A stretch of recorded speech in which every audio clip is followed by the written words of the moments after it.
دنیا میں بندہ نظر دوڑاتا ہے وہ لوگ نظر آتے ہیں جنہوں نے یکم محرم کو حضرت فاروق اعظم کو شہید کیا، جنہوں نے 10 محرم کو حضرت حسین کو شہید کیا۔ کیسے پہچانے جائیں؟ یوں آتا ہے کتابوں کے اندر، جب حضرت حسین کی شہادت کا وقت ہوا،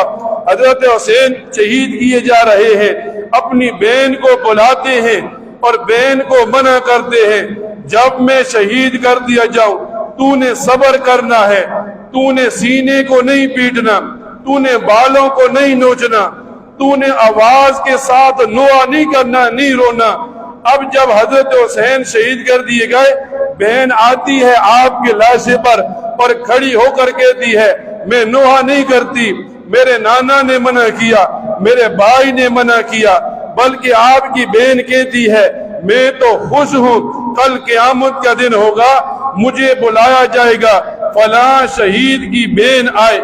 آج جب یہ 10 محرم آتا ہے، کچھ لوگ کھڑے ہو گئے، اپنے سینے کو پیٹتے ہیں، اپنے بالوں کو نوچتے ہیں،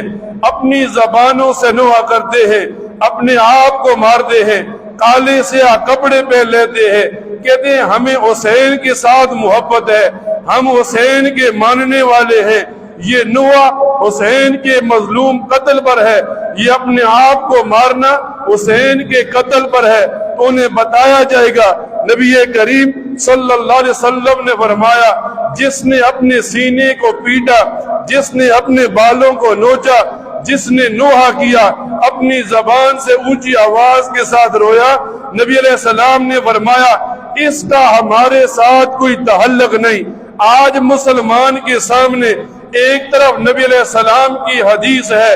دوسری طرف لوگوں کا بنا ہوا دین ہے۔